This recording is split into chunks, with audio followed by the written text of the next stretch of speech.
बिंदुओं 1,4 तथा 9,-12 को मिलाने वाली रेखा के मध्य बिंदु के निर्देशांक ज्ञात कीजिए। तो मान लीजिए रेखा हो गई आर और एस।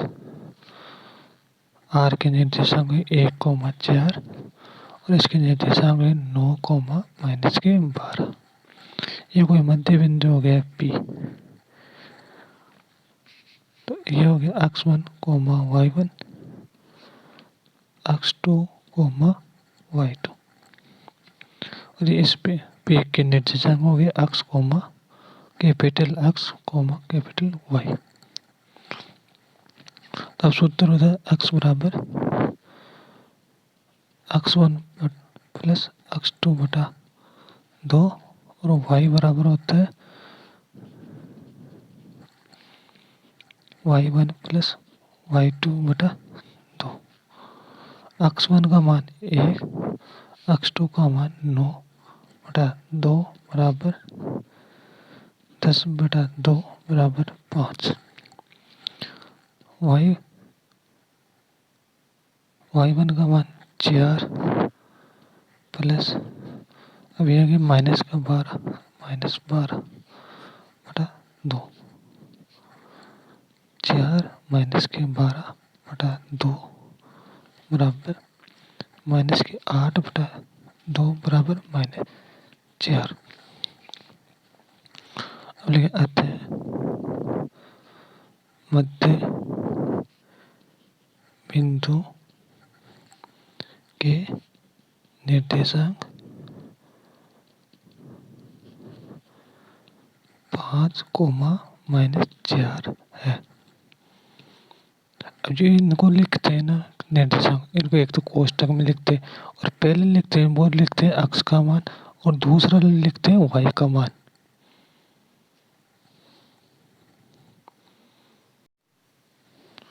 बिंदु 3, -2 तथा 1,2 को मिलाने वाली रेखा के मध्य बिंदु के निर्देशांक ज्ञात कीजिए।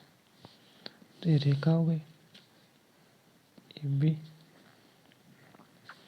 ए के निर्देशांक हो गए 3, -2 और बी के निर्देशांक 1,2। ये मान लीजिए कोई बिंदु हो गया सी। इसके निर्देशांक हो गए कैपिटल एक्स और वाई। ये x1, y1, x2, y2। तो x बराबर हो गया x1 प्लस x2 बटा 2। y बराबर हो गया y1 प्लस y2 बटा 2 बराबर x1 का मान 3 और x2 का मान 1 बटा 2 बराबर 4 बटा 2 बराबर 2। y2 का मान y1 का मान माइनस का 2 और y2 का मान प्लस 2 बटा 2। 2 में से 2 गया तो 0 बटा 2 बराबर 0। अतः मध्य बिंदु के निर्देशांक 2,0 प्राप्त हुए। यह है इसका आंसर।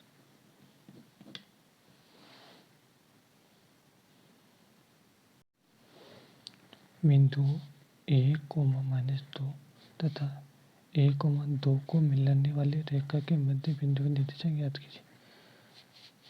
तो ये रेखा हुई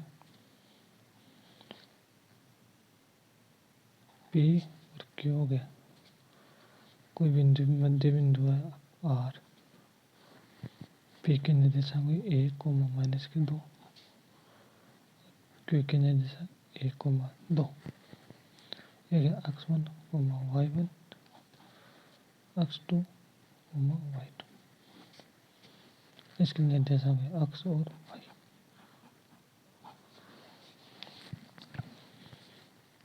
x बराबर हो गया x1 प्लस x2 बटा 2, y बराबर हो गया y1 प्लस y2 बटा 2 बराबर x1 का मान 1 प्लस x2 का मान 1 बटा 2 2 बटा 2 बराबर 1। y1 का मान माइनस का 2 और y2 का मान माइनस का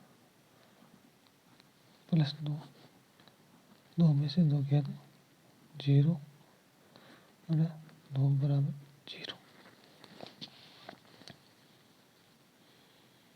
अतः मध्य बिंदु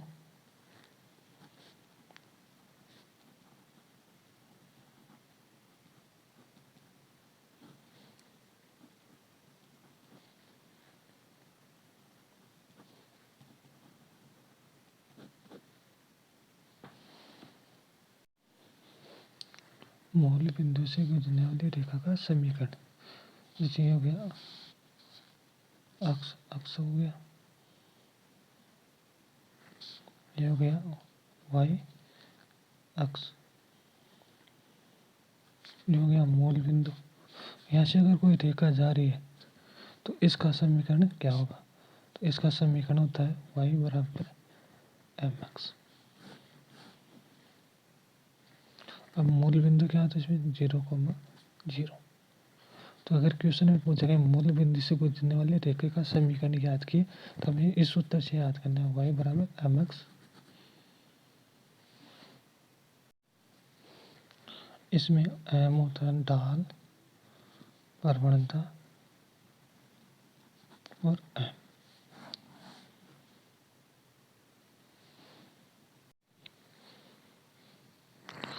मूल बिंदु से होकर जाने वाली रेखा का ढाल 5 है तो रेखा का समीकरण याद कीजिए। तो मूल बिंदु से जाने वाले रेखा का समीकरण होता है वाई बराबर एम एक्स।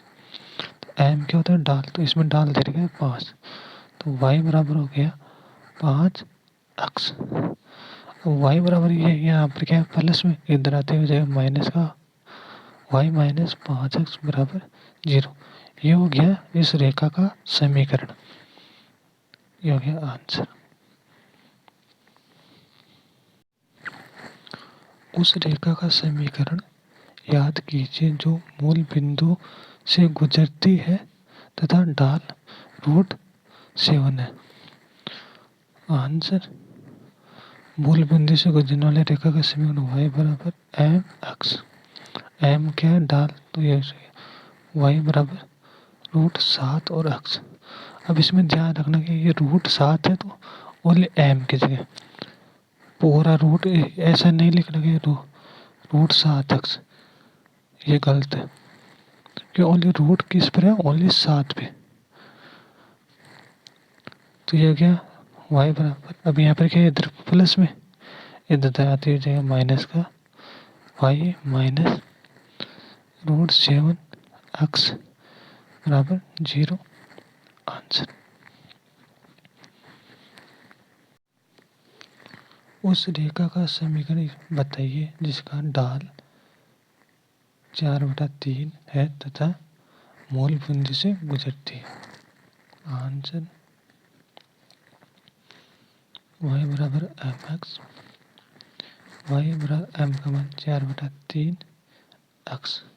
अब ये 3 क्या है? भाग में, इधर आते ही क्या हो जाएगा? गुणा में, तो ये 3y बराबर 4x 3। अब यहाँ पर क्या 4x प्लस का, तो इधर आते ही माइनस का 4x बराबर 0।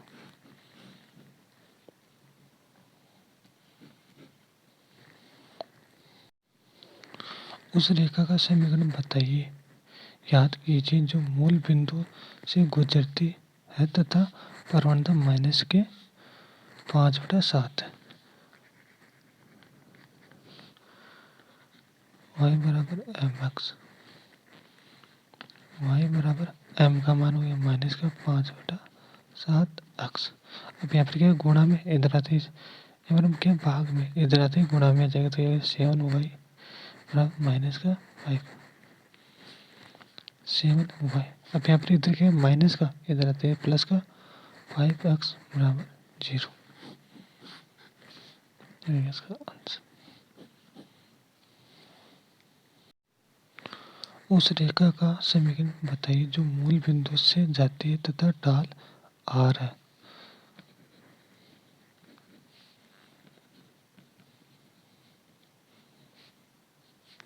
इसमें ढाल गया r, तो y बराबर r x। अब y बराबर इधर क्या प्लस का, इधर था माइनस का, r x बराबर 0। ये होगा इसका आंसर। तो ऐसे क्वेश्चन में ध्यान, जो मूल बिंदु से जो रेखा गुजरेगी उसका समीकरण होता है ये। अब उसमें क्या देगा, वो ओनली ढाल जो दे रखा वो मान रखना है, रखने के बाद में पक्षांतर करना और बराबर 0, वो हो जाएगा उस रेखा का समीकरण।